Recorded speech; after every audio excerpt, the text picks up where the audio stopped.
आज का टॉपिक है प्रकाश विद्युत धारा पर तीव्रता का प्रभाव। कल हमने पढ़ा था कि कैथोड पर जब प्रकाश पुंज आपतित होता है तो इस पर विद्युत धारा प्रवाहित होती है। अब इस विद्युत धारा पर तीव्रता के प्रभाव का अध्ययन करेंगे। जब कैथोड पर प्रकाश पुंज की तीव्रता में वृद्धि की जाती है, जैसे जैसे तीव्रता बढ़ाएंगे प्रकाश विद्युत धारा का मान भी बढ़ता है, क्योंकि आपतित फोटोनों की संख्या में वृद्धि होगी। फोटोनों की संख्या में वृद्धि होने से इससे निकलने वाले इलेक्ट्रॉनों की संख्या में वृद्धि होगी। वृद्धि होने से प्रकाश की विद्युत धारा के मान में भी वृद्धि होगी। अतः प्रकाश विद्युत धारा आपतित प्रकाश की तीव्रता के समानुपाती होती है। प्रकाश विद्युत धारा व तीव्रता के मध्य जब ग्राफ खींचा जाता है तो वह एक सरल रेखा प्राप्त होती है।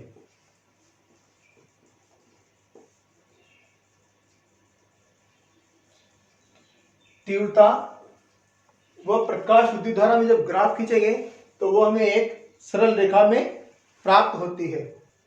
प्रकाश विद्युत धारा में तीव्रता के साथ धारा व विभवांतर में संबंध।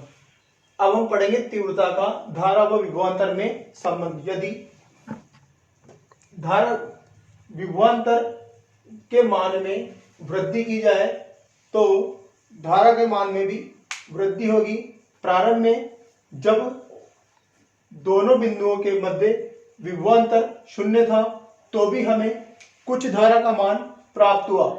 जैसे जैसे हम विभवांतर के मान में वृद्धि करते जाएंगे धारा के मान में वृद्धि होती जाती है। वह एक निश्चित मान के बाद धारा संतृप्त होती जाती है। यदि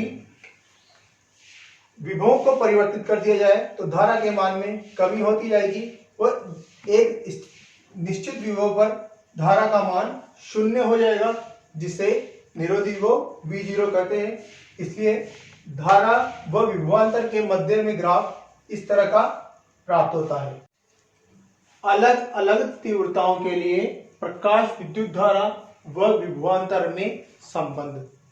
जब हम तीव्रता के लिए प्रकाश विद्युत धारा व विभवांतर के मध्य संबंध का अध्ययन करेंगे, उस समय हम आवृत्ति को नियत रखेंगे। तो इसमें ग्राफ हमें प्राप्त होगा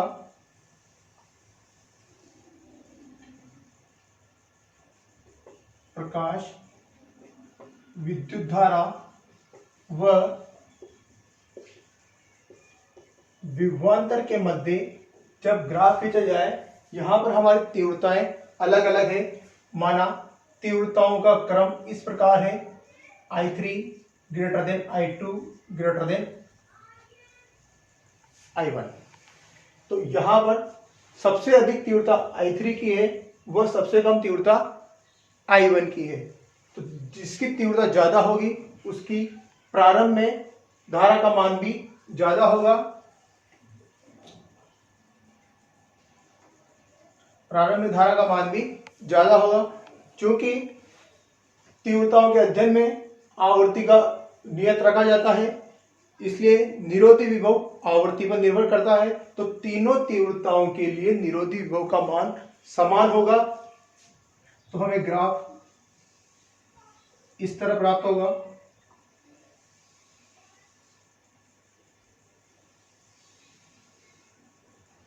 ये है I3 के लिए, ये I2 के लिए, ये I1 के लिए। और तीनों तीव्रताओं के लिए निरोधी विभव का मान समान रहेगा। यह होगा V0। इससे कहेंगे हम निरोधी विभव। विद्युत धारा पर आवर्ती का प्रभाव। प्रकाश विद्युत धारा पर आवर्ती के प्रभाव का अध्ययन करने के लिए हम तीव्रताओं को नियत मानते हैं।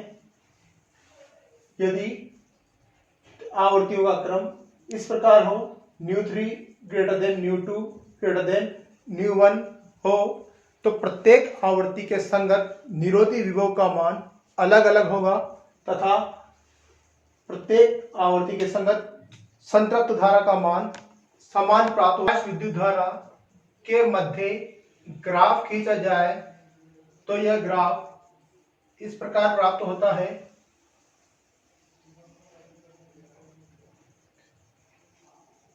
प्रकाश विद्युत धारा व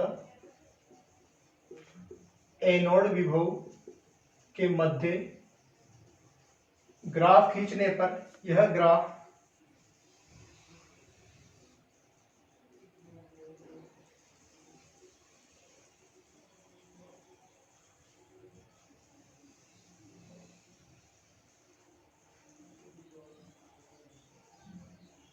यह मान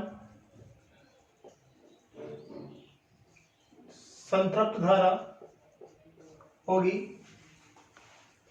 आवर्ती का मान जितना अधिक होगा निरोधी विभव का मान उतना ही अधिक होगा।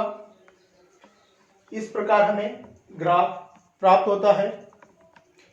यदि आवर्ती व एनोड विभव के मध्य ग्राफ खींचा जाए तो वह ग्राफ एक सरल रेखा के रूप में प्राप्त होता है।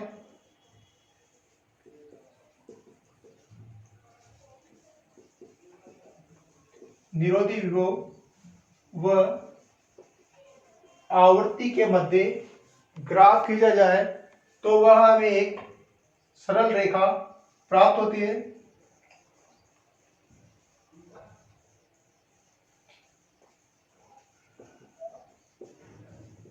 यह ए धातु के लिए बनाई तो यह भी हमें क्या मिली, सरल रेखा। यदि किसी दूसरी धातु के लिए खींचे ग्राफ तो उसके संगत पे हमें ग्राफ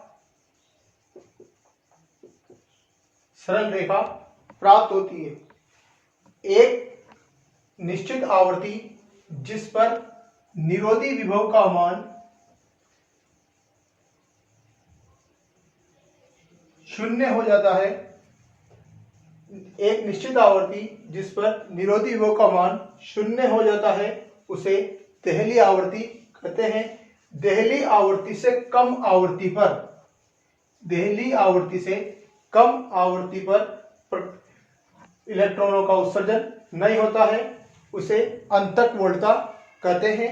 यदि भिन्न भिन्न धातुओं के लिए निरोधी विभव व आवर्ती के मध्य ग्राफ खींचा जाए तो वह सरल रेखा प्राप्त होती है।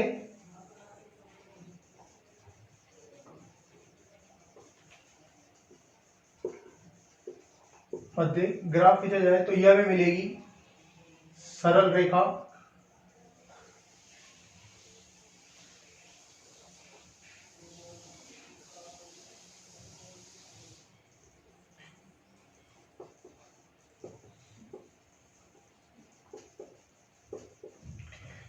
इस सरल रेखा को y अक्ष पर पीछे की ओर बढ़ाने पर y अक्ष पर काटा गया अंतःखंड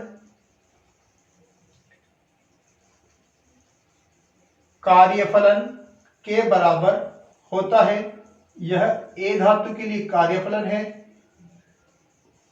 ये B धातु के लिए कार्यफलन होगा।